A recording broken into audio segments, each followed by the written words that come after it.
Vrienden, welkom op een nieuwe autovlog.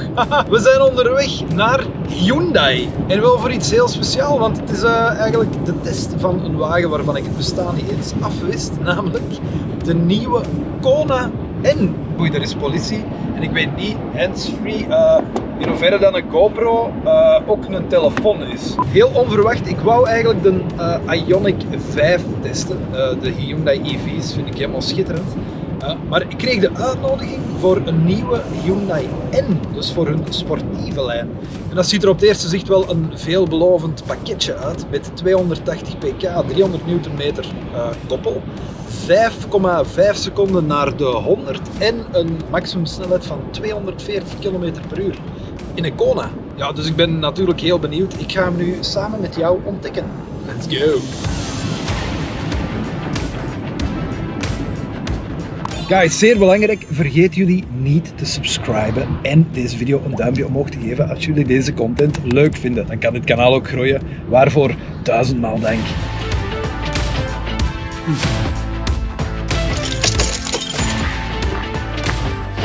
Ik heb mijn bus daar achter gelaten. Ik zie ginder Hyundai's en vlaggen, dus ik ga naar de vlaggen. Slechts 5 minuten te laat.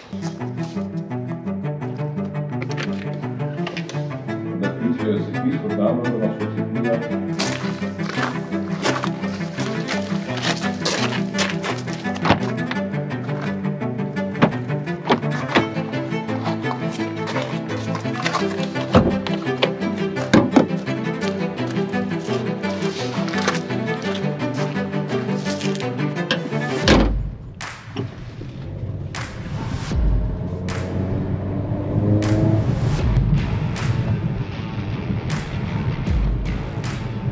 Ja, mochten jullie twijfelen, ik zit dus ondertussen in de Hyundai Kona N. Een wild machientje, wild, ja. Maar 280 pk. Maar leuk man! Hij staat ook op Pirelli P0's en dat is toch wel speciaal in deze weersomstandigheden. En dan zeker met four-wheel tractie. Toch opletten, beetje torque, steer, beetje ja, rechtdoor, ook in de bochten. Niet echt een ideale auto om met één handje casual te sturen. Hier manueel shiften met de pedals of gewoon met de sequentiële shifter. Shiften ook in de juiste richting, dus naar achter trekken is een versnelling hoger schakelen, terugschakelen. Voilà, we zitten nu op 4000 toeren.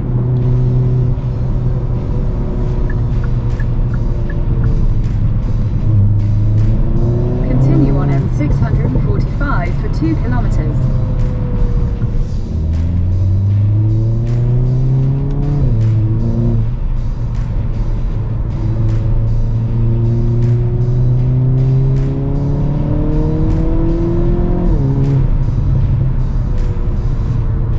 Ik zit dus nu in sportmodus.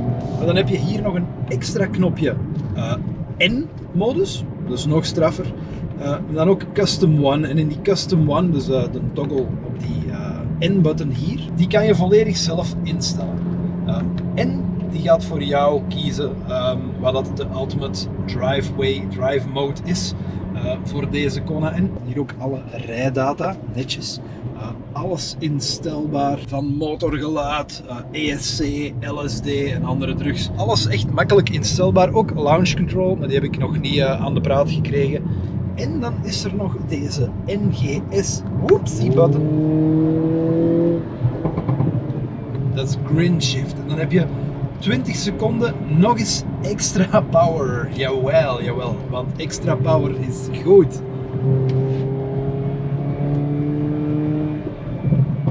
Pops en bangs machine man, niet normaal.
Sportief. Wat een wegen, man. Wat een wegen hebben wij in België.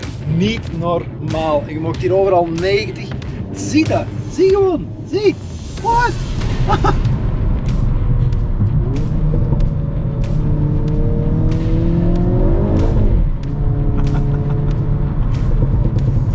Echt aan ogen die toeren. Die sportmodus. Die N-modus. Dan die, wat was het weer? Natural Grin mode? Nee. Grin Rim. Rim van Grin Shift. 20 seconden super overboost pleasure dinges. Yeah! Ja, er zijn veel mogelijkheden om leuk met deze wagen te karren. Er staan veel knoppen op, maar die doen ook wel allemaal leuke dingen. Slide right onto Dry Lachez Lane. Wow, harde ophanging, had je dat ook al gemerkt? Oh, zien of we er nog wat pops en bangs uit krijgen. Hè?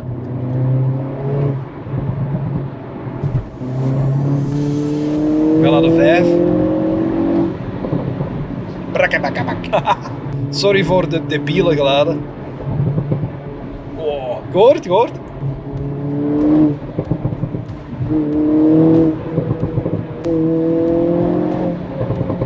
Maar zo trekken, jongen. Echt, die torque steer. Man. Dat is toch terug winnen. Met al die achterwiel aangedreven, vierwiel aangedreven verwinnerij. Merkte toch weer hoe het werken was met die voorwiel aangedreven hot hatches, hè, met die power machientjes. Wow.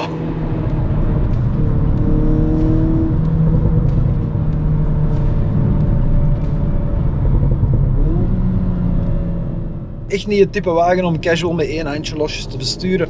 Ja, je moet die handen wel aan het stuur houden, maar ja man, tolle pret. Massa's van. Oké, het is dan niet de form factor van sportwagen, je mag het ook geen hot hatch noemen. Maar deze hot mini crossover SUV, ja, is echt wel een beetje een rascal.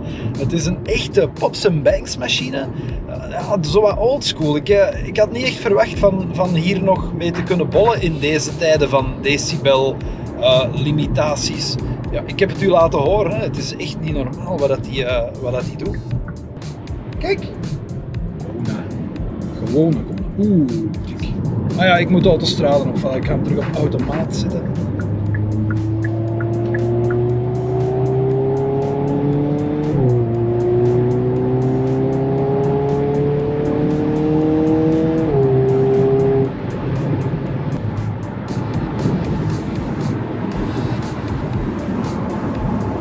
Rondkijken, een klapbare achterbank met een handig middensteuntje waar ook bekerhouders in zitten.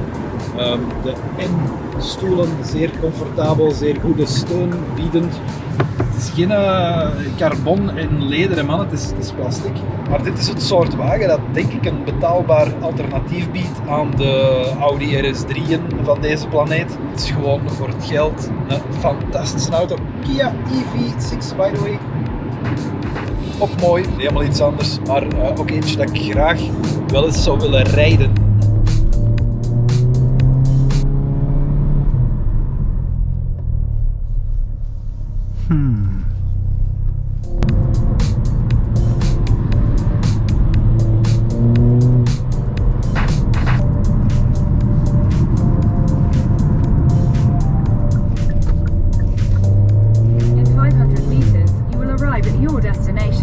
Guys, hij zit erop, onze Hyundai Kona N-vlog. Ik hoop dat jullie het interessant vonden. Ik heb me alvast heel goed geamuseerd en ik hoop jullie erg graag terug te mogen verwelkomen op een volgende automotive review of vlog.